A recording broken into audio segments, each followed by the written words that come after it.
시청자와 함께하는 시민데스크, 경제, 복지, 청년 등 국민 생활에 밀접한 여러 분야에 대해 새롭게 변경된 정책이 눈에 띕니다. 2024년 달라지는 정책을 YTN은 어떻게 전하고 있는지 시청자 비평 리뷰 Y에서 살펴봅니다. 새해를 맞아 옴부즈맨 성격에 걸맞은 새로운 코너를 선보입니다. 시청자 톡톡 Y, 그 첫 번째 이야기로 어떤 시청자 의견이 담겼을지 잠시 후에 확인해 보시죠.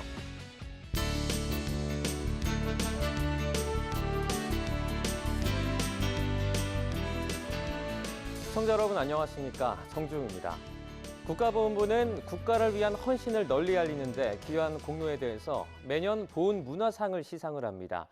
이 가운데 YTN 라디오에서 방영된 독립군가 복원 프로젝트 100년의 소리와 특집 다큐멘터리, 또 1분 보훈 캠페인이 주목을 받았는데요. 이번 YTN의 수상이 모범 사례가 돼 국가 유공자에 대한 존중과 기억의 보훈 문화가 국민의 일상이 될 수 있기를 기대해 보겠습니다. 그러면 이번 주 시민데스크 시청자 비평 리뷰 Y로 시작합니다.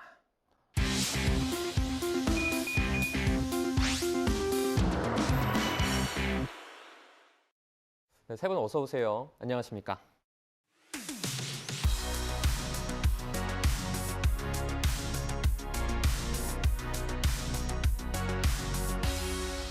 시청자 비평 리뷰 Y 시작해 보겠습니다. 먼저 이혜수 시청자 평가원이 가져오신 오늘의 주제부터 들어보겠습니다.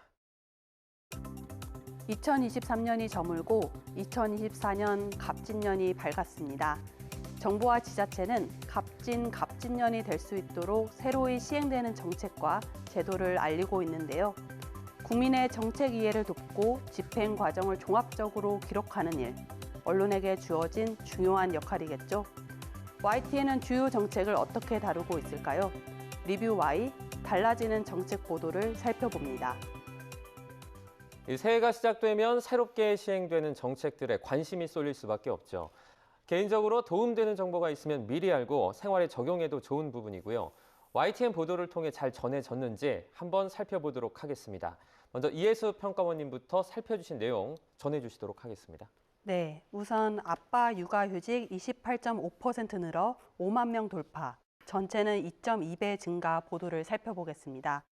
해당 보도는 아빠 육아휴직이 처음으로 5만 명을 넘으면서 지난 10년간 가장 많이 늘었고 부모가 함께 육아휴직을 하는 경우 또한 이전 연도 대비 2배 이상 늘었다는 조사 결과를 전했습니다. 그간의 육아휴직 제도가 엄마에게만 편중돼 있고 급여가 너무 적어 경제적 타격이 크다는 비판이 많았는데 예비 부모에겐 더할 나위 없이 반가운 새해 소식이겠습니다.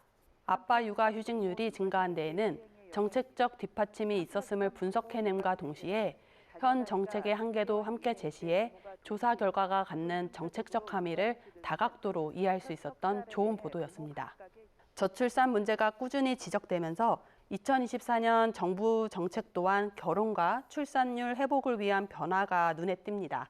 특히 인천시가 발표한 파격적인 출생 정책이 화제를 모았는데요. YTN은 인천에서 태어나면 18세까지 1억 원 지급 보도를 통해 인천시 유정복 시장이 직접 정책을 설명하는 시간을 가졌습니다. 새롭게 도입되는 정책이 정쟁으로 점철되지 않도록 정치권을 비롯한 다른 이슈는 다루지 않으면서 철저하게 정책 설명에 집중한 것도 YTN의 질문 구성이 돋보이는 지점이었습니다. 인천형 출생 정책은 중앙정부는 물론 다른 지방자치단체에 많은 관심을 받고 있는데요. 앞으로도 이 정책이 효과적으로 운영될지, 확장 가능성이 있을지, 과오와 한계는 없는지 등 YTN의 예리한 분석과 비평이 이어지길 바랍니다. 예, 저도 출산 관련 정책 보도들을 살펴봤는데요. 출산 후 수백만 원 부담, 대안은 공공산후조리원 보도인데요. 이 보도에서는 강원도 화천군 공공산후조리원 운영 사례를 소개했습니다. 실제로 화천군에서는 공공산후조리원을 실행하기 전에 2021년 1.2명까지 떨어졌던 출산율이 예년 수준을 회복하고 있다고 하는데요. 개원 2년 만에 200여 명의 산모가 벌써 다녀왔다고 합니다. 같은 문제로 고민하고 있는 다른 지자체의 정책적 참고가 될 수 있는 좋은 사례 발굴 보도로 보입니다. 2023년 전국 대부분 지역 출산율이 감소했다는 통계가 발표돼서 우리나라가 저출산 문제가 심각하구나 이런 점들을 우리가 다시 한번 체감했었는데요. 유일하게 충북에서만 출생아 수가 2022년보다 증가했다고 합니다.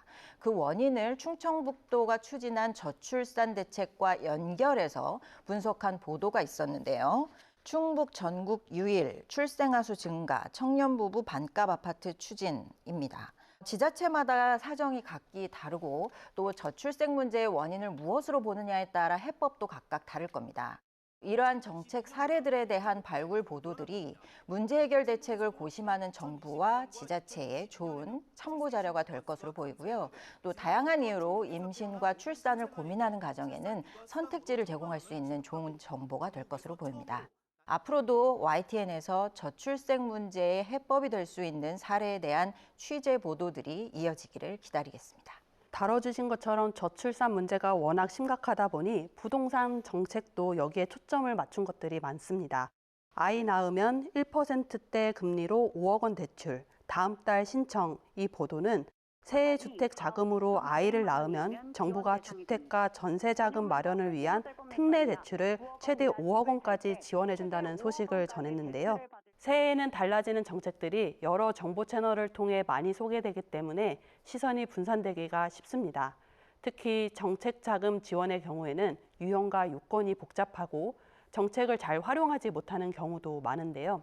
YTN이 지원 대상과 지원 조건, 대상 주택과 대출 금리 등을 표로 잘 정리해 주어서 신생아 특례 대출을 한눈에 이해할 수 있었습니다. 하지만 아쉬운 점도 있었습니다. 집값을 하향 안정화하고 양질의 공공임대주택을 공급하는 대책이 아니라 정부가 낮은 이자로 빚을 내 집을 살 것을 권유하는 것이 저출산의 타겟책이 될 수 있겠냐는 사회단체의 비판적인 목소리도 있고요. 집 문제가 저출산의 원인이 아니라는 시각과 이런 혜택을 못 받는 청년들과의 격차, 기성세대와의 불균형 문제도 간과해서는 안 된다는 여론이 존재합니다. 이 같은 목소리를 정부와 정책에 대한 무조건적인 적대나 비난이 아니라 변화와 개혁을 위한 건설적인 비판임을 기억하면서 YTN이 정책을 둘러싼 다양한 반응과 목소리를 담아냈으면 합니다. 지난해 1월입니다. 신년 특집으로도 이 소재를 다루기도 했는데요. 지금 저희 취재부서도 이 부분을 눈여겨보고 있지 않습니까? 맞습니다. 먼저 새해 첫 이 비평 프로그램에서 저출생 문제를 일단 꺼내주신 것도 굉장히 감사드리고요. 저도 그 홍성욱 기자 리포트를 봤는데요. 강원도 화천의 공공산후조리원, 그 뉴스를 보면서 또 동시에 느낀 거는 보통 우리가 출산율이 얼마나 낮은지 또 얼마나 심각한지, 그다음에 아이를 키우는 게 얼마나 힘든 일인지 이런 것들을 많이 공유하는 뉴스가 많았는데 이렇게 성공한 사례를 보니까 출산율을 올리는 것도 가능하구나라는 어떤 희망을 줬다는 점에서 좋은 뉴스라고 봤고, 출산과 양육의 어려움도 있지만 또 기쁨과 보람도 같이 있을 거거든요. 그런 부분도 함께 언론이 전달하는 게 좋겠다 이런 생각을 하게 됐습니다. 또 아까 이혜수 평가원님 말씀하신 것처럼 예를 들어서 뭐 출산을 하면 1%의 낮은 이자율로 5억 원을 대출해 주겠다. 근데 사실 그런 정책이 나왔을 때 정말 이 정책이 실효성이 있는지, 그리고 조건은 정말 어떻게 되는지, 언제까지 갚아야 되는지, 이게 또 예상하지 못한 걸림돌은 없는지, 이런 것들을 저희 언론에서 좀 자세하게 취재를 해서 보도해 주면 좋겠다 이런 생각을 하게 됐습니다. 네. 이제 정책이나 제목만 봤을 때는 고개가 갸우뚱할 수 있는 그런 기사들이 있거든요. 그 어떤 실효성까지 다뤄준 부분이 좀 유효했다 이렇게 저희가 해석할 수 있을 것 같습니다. 자, 교육 정책을 두고 지금 큰 변화도 있습니다. 우리 일상에 아주 밀접한 부분인데요. 그런 점은 좀 YTN이 잘 짚어봤는지 박사님 어떻습니까? 예, 교육 정책 변화와 관련해서 YTN에서 좀 눈에 띄는 보도가 있었는데요. 2028년 대입 개편안 확정, 이주호 부총리에게 듣는다 요 편인데요. 2028년 대입 개편안의 기획 취지부터 실행 방안, 또 대입 제도와 수능 시험의 난이도와 사교육 문제, 또 최근에 문제가 되고 있는 교권 보호와 학생 인권 조례에 대한 교육부 장관의 입장 등을 다루었습니다. 다만 좀 짧은 시간 동안 방대한 주제를 다루다 보니까 시청자들이 충분히 이해하고 대비할 수 있을 만큼 자세한 정보가 제공되지는 못했는데요. YTN의 후속 보도에서 개편된 대입 제도에 대한 더 구체적인 정보 전달 보도가 필요해 보이고요. 제도 개편이 취지와 목표를 달성하고 있는지에 대한 평가, 분석이 필요해 보입니다. 또 교권 보호를 위한 교육부의 인식이 정책으로 실행되고 있는지에 대한 취재 보도도 지속적으로 필요해 보입니다. 2025학년도 대입 무전공 선발 최대 25%까지 확대에서는 올해부터 시행되는 자유전공, 무전공 선발 비중 확대의 정책에 대해서 다루었습니다. 교육 관련 정책, 특히 입시 정책 변화에 대해서는 우리 사회가 매우 민감하게 반응하는 사안입니다. 그만큼 언론은 어떤 부분에서 어떤 변화가 있는지 정확한 정보가 반복적으로 전달될 수 있도록 해야 할 거고요. 또 그 정책 변화가 실제 수험생과 입시에 미칠 수 있는 영향을 심층적으로 분석하고 해설해야 합니다. 전반적인 교육부 정책 목표 하에 2024년에 치러지는 수능부터 달라지는 점은 무엇인지, 또 기존의 제도와 비교할 때 문과, 이과 학생들에게 각각 유리한 점과 불리한 점은 또 무엇일지, 실제 정책 목표에 부합하는 성과를 또 예측할 수 있을지 좀 더 통합적인 해설 보도가 필요할 것으로 보입니다. 네, 교육과 그러니까 특히 입시와 관련한 어떤 체계적이고 또 짜임새 있는 이런 통합적인 해설 보도까지 저희가 기대해 볼 수 있을 것 같습니다.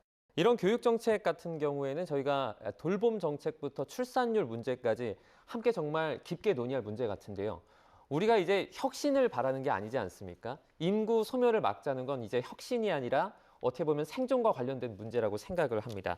언론도 이 점을 정말 눈여겨보고 있을 것 같은데요. 보도가 쉽지는 않은 것 같아요. 네, 사실 그 연초에 교육부 장관이 출연한 거는 이제 교육 정책, 입시 제도 이런 걸로 출연을 했는데 저희가 이제 이런 기회가 있을 때마다 핵심적인 교육 당국자들이 스튜디오에 나와서 이야기를 하는 시간을 갖고 있습니다. 교육 문제를 굉장히 많이 사실 다루고 있는데 우리가 이제 다루는 방식은 그렇게 당국자 혹은 전문가, 그다음에 교육 현장에 대한 취재, 학생들, 선생님들, 학부모분들 또 교육단체 이렇게 각각의 입장들을 많이 보도를 하고 있습니다. 그런데 이제 좀 전에 말씀하신 것처럼 뭐 저출생 시대, 그다음에 AI 시대, 4차 산업혁명 시대, 교육이 굉장히 중요한 또 상황에 접어들었는데 이런 부분들을 묶어서 한번 하는 것도 굉장히 의미가 있을 것 같아요. 다만 이게 주제가 워낙 광범위해서 잘못하면 얘기가 겉돌 수도 있고 그렇기 때문에 어디까지를 다룰지, 그다음에 누가 이걸 전문가로 나와서 말을 할지, 또 시간을 얼마나 배정할지 저희가 준비를 한다면 준비를 굉장히 많이 해야 되는 그런 이슈인 것 같습니다. 네. 이 교육과 관련해서 그때그때 포인트를 좀 잡아놓고 그 부분을 좀 집중적으로 알아보는 그런 보도나 또 뭐 기획도 좀 있으면 좋을 것 같다 이런 생각이 듭니다. 네, 다음으로 민생경제 관련 여러 정책들을 한번 살펴보도록 하겠습니다. 고물가, 고금리, 고환율 현상이 지속되는 것으로 예측되고 있는데요. 시청자의 입장에서 이게 정말 잘 설명이 됐는지 평가원님 어떻게 보셨습니까? 네, 2023년은 저성장 고물가 시대로 회자됩니다. 지난해 하반기에는 식품업계 도미노 가격 인상이 이어졌는데요. 특히 인상률이 높았던 식품은 주류입니다.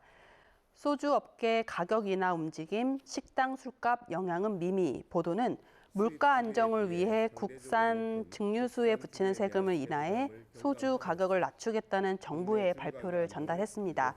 하지만 정부의 주류세 인하에도 불구하고 소비자 가격 인하를 체감하기 어려운 이유를 설명하고 있는데요. 식당이나 주점 판매 가격에는 큰 변동이 없기 때문입니다. 사실 주세가 내려간다고 해도 도소매를 거쳐 유통비용이 붙고 그에 비례해 원가가 올라가게 되고 식당은 최저임금과 전기, 가스비 인상 등의 요인에도 영향을 받기 때문에 그 즉시 술값 인하가 어려운 것도 사실이거든요. 앞서 말씀드린 것처럼 새로운 정책이 도입되거나 기존의 것에 변화가 있을 경우에는 그를 둘러싼 여러 의견과 입장차를 조금 더 섬세하게 다룰 필요가 있겠습니다. 2012년 골목 상권 활성화를 위해 도입된 대형마트 의무 휴업일에도 변화의 움직임이 감지되고 있습니다. 격주 일요일로 지정된 휴무일을 평일로 바꾸자는 지자체가 늘어나고 있는 것인데요. 뉴스라이더는 대형마트 휴업일 평일 전환 찬성 입장은 그리고 대형마트 휴업일 평일 전환 반대 입장을 각각 들어보는 시간을 가졌습니다. 뉴스라이더 보도 방식에 칭찬할 점을 크게 세 가지로 정리해 보았는데요. 우선 양측의 입장을 균형감 있게 담아냈다는 점, 그리고 양측의 입장을 주장으로서 수렴하는 것이 아니라 실질적인 조사와 통계 수치를 바탕으로 논의를 끌어갔다는 점이 좋았습니다. 두 번째는 찬반 패널을 한자리에 초청하지 않고 전화 연결을 통해 각각의 입장을 충분히 들어보는 구성도 바람직했습니다. YTN이 기획 단계에서 이 점을 고려한 것인지도 궁금합니다. 마지막으로 앵커가 각 측의 입장을 들어보는 수동적인 자세를 취하지 않고 주장의 맹점과 비판적인 시각에 대해서도 질문을 던지는 모습이 매우 훌륭했습니다. 앵커의 질문에 양측도 성실히 답을 했는데요. 날카로운 질문이 시민들이 한 축에 치우치지 않고 합리적인 판단을 할 수 있도록 돕는 역할을 잘 해냈습니다. 네, 실장님, 서민 체감 경기가 정말 중요하지 않습니까? 만약에 이런 부분이 보도를 통해서 아주 명확하고 좀 생생하게 드러난다면 이런 부분은 바른 방향이다 이렇게 볼 수 있겠죠. 네, 맞습니다. 아까 이해수 평가원님께서 말씀해 주신 그 주류세 인하 문제, 이게 과연 체감이 되느냐, 그런 문제랑 비슷한 것 같습니다. 지금 말씀하신 게. 이게 정부가 정책을 내놨을 때 과연 서민들이, 소비자들이 이걸 피부로 느끼고 실제 도움이 되느냐, 이런 문제를 사실은 언론에서 많이 보도를 하는 게 좋겠다 이렇게 생각을 하는데요. 사실 그 기자가 말하고자 하는 것은 아마 그 이해수 평가원님하고 의견이 비슷할 것 같습니다. 이게 중간에 주류세를 조금 내렸다 하더라도 임대료도 있고요. 그다음에 인건비 문제, 아까 말씀하셨던 유통비용 문제 이런 거는 내려가는 게 아니거든요. 그렇기 때문에 주류세를 조금 내렸다 해서 술값이 바로 소주 한 병 값이 내려가는 건 아닌데 이런 부분들을 지적하려고 했던 것 같습니다. 다만 이제 말씀하신 것처럼 인터뷰가 좀 충분하지 않아서 이게 잘 드러나지 않았다. 저도 그렇게 생각했습니다. 좀 더 자세하게 보도해야 된다 이런 데 굉장히 공감을 하고요.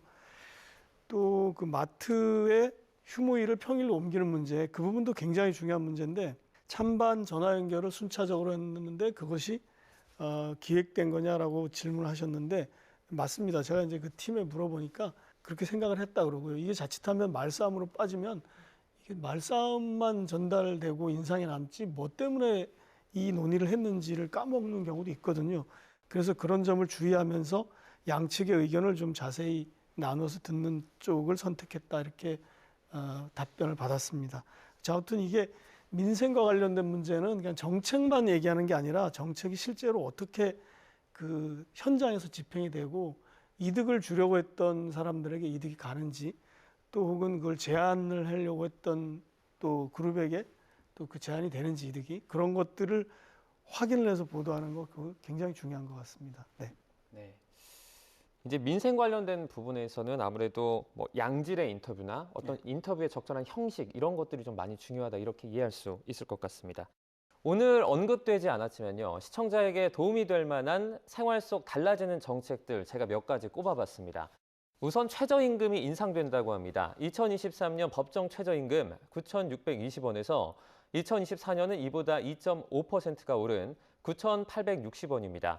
또 국민연금, 저희가 노령연금이라고도 하는데요. 이것과 기초연금 지급액이 물가 상승분을 반영해서 이달부터 3.6%가 늘어나고요. 올해부터 적용하는 공무원 보수도 변동이 있습니다. 규정에 따르면 공무원 보수는 평균 2.5% 인상이 되는데 특히 상대적으로 처우가 열악한 청년 세대의 저연차 공무원을 배려해서 9급 1호봉 봉급은 2023년 대비 6.3%가 인상됩니다. 또 20세 이상이던 7급 이상 공무원 시험의 응시 연령을 각종 법령상의 연령 기준 간의 일관성을 위해서 그러니까 선거권과 피선거권 등의 연령 기준과 관련이 있을 것 같습니다. 18세 이상으로 낮춘다고 하고요. 월 100만 원씩 지급을 하던 병장 봉급도 125만 원으로 인상됩니다. 마지막으로 정부가 올해 노인 일자리 사업을 100만 명 이상으로 확대한다고 합니다. 이 수당도 2018년 이후에 6년 만에 7%가량 오른다고 합니다. 이 밖에 다양한 달라진 정책 정보들 저희 YTN이 신경을 많이 써서 보도하고 있으니까요. 채널 고정하셔서 유익한 내용들 얻어가시면 좋겠습니다. 자, 그럼 오늘 리뷰 Y 내용 정리해 보도록 하겠습니다. 이것만은 꼭 시간인데요. 평가원님부터 오늘 한 줄로 좀 요약을 해주시죠. 정책 보도, 인지도와 체감도를 높여야.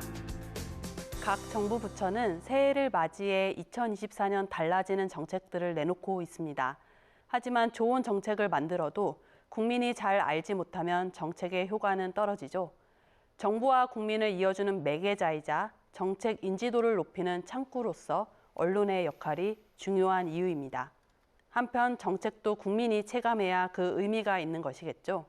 정책의 윤곽이 드러나고 있는 만큼 YTN이 정책이 현장에서 제대로 집행되고 있는지 감시하고 정책을 둘러싼 다양한 목소리와 입장을 담아내는 일에도 정성을 다해 주시길 바랍니다.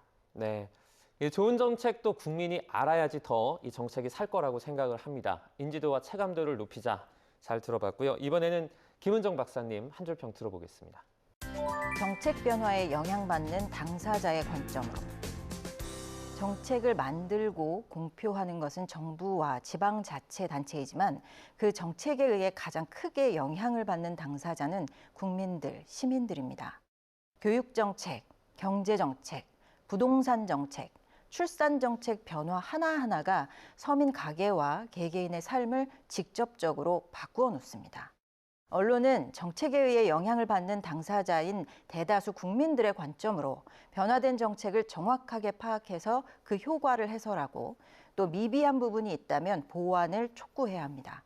YTN에서 2024년 달라진 정책에 대한 끈질긴 추적 보도가 이어지기를 기대를 갖고 기다리겠습니다. 네, 이 정책 당사자와 수용자를 중심으로 조금 더 생각하고 행동한다면 더 유익한 보도가 되지 않을까 생각을 해봅니다. 리뷰 Y 순서는 여기서 마치도록 하겠습니다. 세 분 오늘 말씀 잘 들었습니다. 고맙습니다.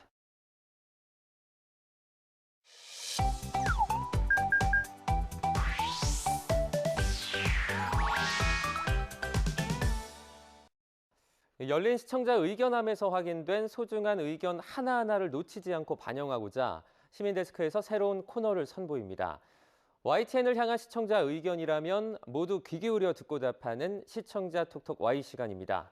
오늘 주목한 시청자 의견을 AI 앵커 Y고가 소개해드립니다. 지금 바로 만나보시죠. 안녕하세요. AI 앵커 Y고입니다.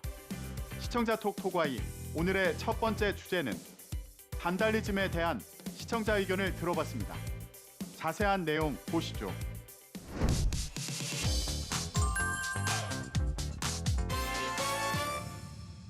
네, 경복궁 담벼락에 2차로 낙서한 뒤 자수한 20대 남성이 지난달 미술관... 얼마 전 경복궁 담벼락에 낙서를 한 범인이 자수하면서 범인의 태도를 놓고 반달리즘이라는 전문가들의 의견을 전한 리포트가 있었습니다. 인 것으로 나타났습니다. 20대 남성 A씨는 경복궁 담벼락이 낙서로 훼손된 다음 날 보란 듯이 바로 옆에 낙서했습니다. 누구나 볼 수 있는 블로그엔 범행을 무용담처럼 풀어놨습니다. 낙서를 자신의 전시회로 묘사하며 예술을 했을 뿐인데 너무 심각하다면서 문화재 훼손을 가볍게 여기는 듯 했습니다. 전문가들은 예술 행위라는 낙서범의 주장에 대해 문화재를 무분별하게 파괴하는 반달리즘일 뿐이라고 일축했습니다. 공공의 문화유산을 파괴하는 것 자체를 일종의 예술품으로 하는 것 자체도 반달리즘의 영역이거든요. 그런데 YTN 취재 결과 문화재를 훼손하는 특수한 범죄를 전하면서 등장한 반달리즘이라는 생소한 단어는 친절한 설명 없이는 쉽사리 이해하기가 힘들 텐데요. 더군다나 전문가의 말을 인용한 것이기 때문에 좀 더 효과적으로 전하기 위해서는 그 의미를 명확하게 전달하는 것이 중요합니다. 리포트에서 기자의 설명과 전문가의 말을 담은 자막은 있었지만 반달리즘이 무엇인지에 대한 정확한 설명이 담긴 자막이 없었다는 시청자의 의견이 있었습니다. 시청자의 이해를 돕기 위해 반달리즘이 정확히 무엇인지 시청자 톡톡Y에서 살펴봤습니다. 고대 반달족에서 비롯된 말인 반달리즘은 문화유산, 공공시설 등을 파괴하거나 훼손하는 행위를 가리키는데요. 이뿐만 아니라 넓은 의미에서 보면 낙서나 무분별한 개발로 인해 자연경관 등을 훼손하는 행위까지도 포함하는 뜻을 담고 있습니다.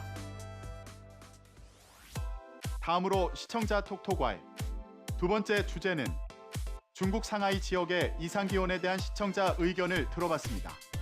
어떤 내용을 담고 있는지 이어서 확인해 보시죠.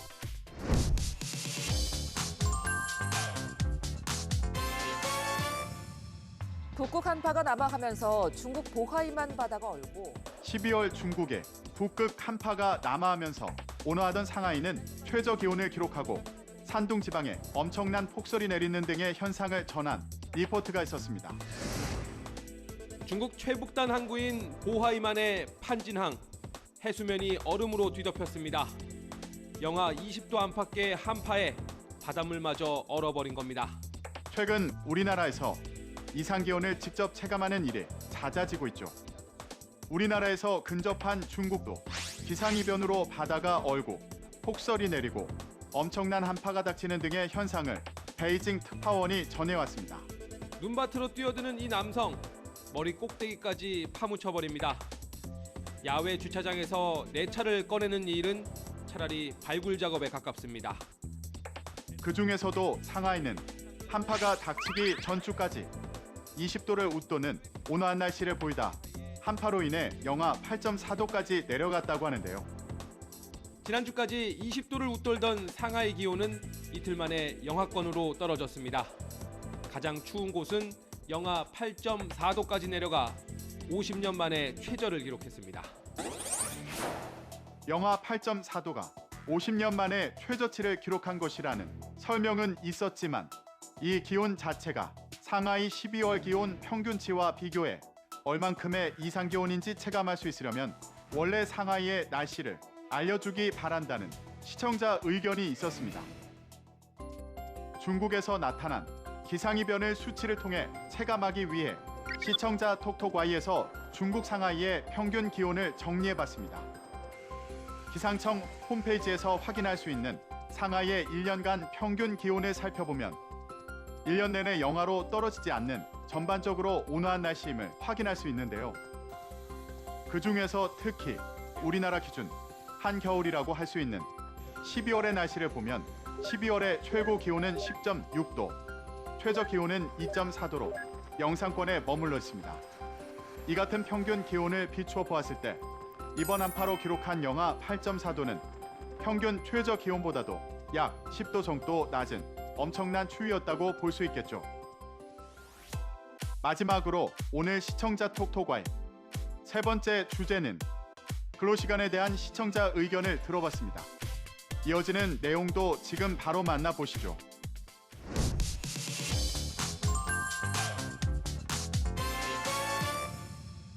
연장 근로 시간을 계산할 때 하루 단위가 아닌 한 주를 연장 근로 시간을 계산할 때 하루 단위가 아닌 한 주를 묶어서 봐야 한다는 대법원 판결 이후 노동계와 정부의 주장을 담은 리포트가 있었습니다.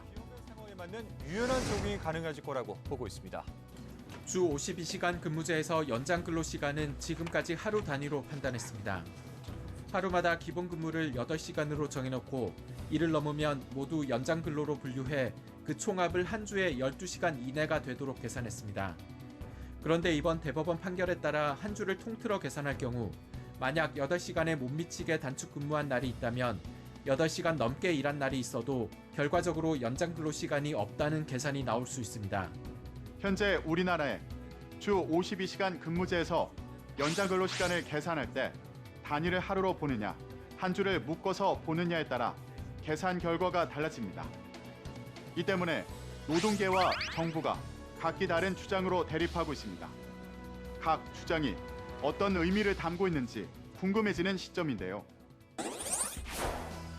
시청자들이 종합적인 정보를 가지고 사내 파악하기 위해서 우리나라와 비교해 볼 수 있는 전 세계 국가들의 노동 시간을 함께 알려주면 좋겠다는 시청자 의견이 있었습니다. 시청자 톡톡Y에서 우리나라와 비교해 보면 좋을 주요 국가들의 연간 근로 시간을 비교해 봅니다. OECD나 유럽연합 회원국의 연간 근로 시간은 2020년에 코로나19의 영향으로 인해 일시적으로 감소했던 것을 제외하면 대체로 일정한 수준을 유지하거나 점진적으로 감소하는 추세를 보이는데요. 반면 한국의 연간 근로 시간은 코로나19 충격이 한정적이었고 장기적으로는 빠르게 감소해 왔습니다. 하지만 빠르게 감소했음에도 여전히 OECD나 유럽연합의 평균치보다는 높은 수준을 유지하고 있는 것을 확인할 수 있습니다. YTN 방송의 부족한 부분을 채우는 시청자 톡톡 마이 시간. 다음 주도 다양한 시청자 의견과 함께 돌아오겠습니다.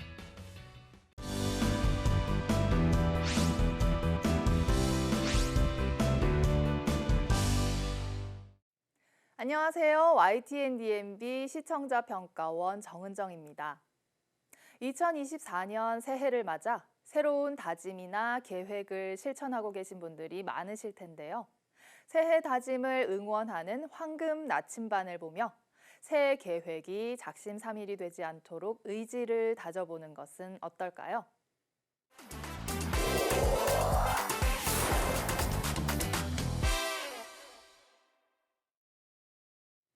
새해 다짐하면 빼놓을 수 없는 것이 운동인데요.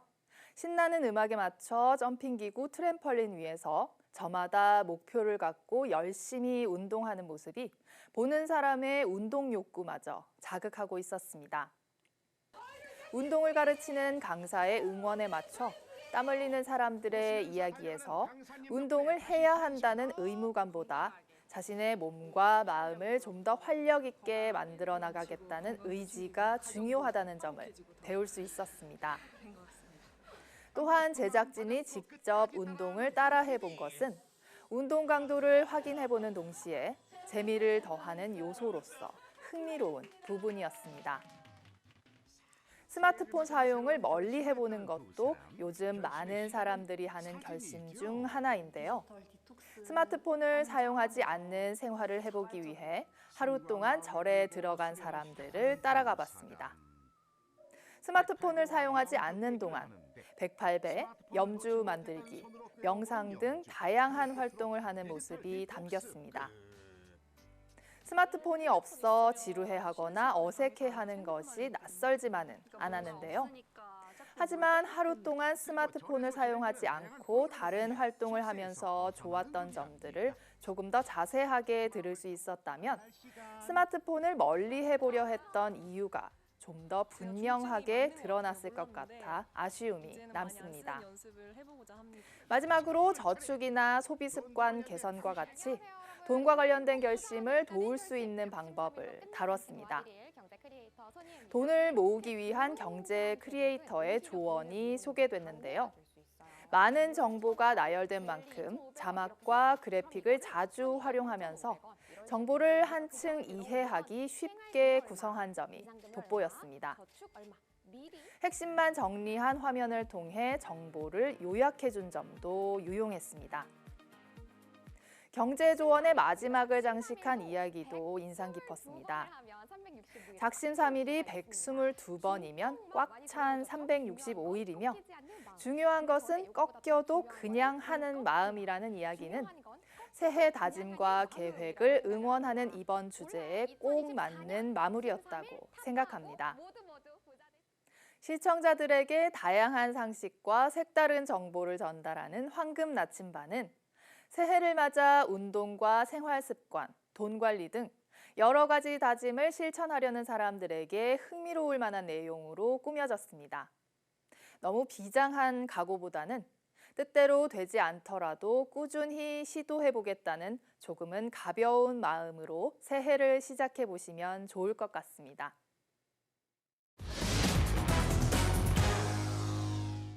시민데스크는 시청자의 목소리로 YTN을 되돌아봅니다. 방송에 대한 여러 의견들 SNS와 홈페이지를 통해서 남겨주시고요. 저희는 다음 주 더 새로운 의견으로 돌아오겠습니다. 시청해주신 여러분 고맙습니다.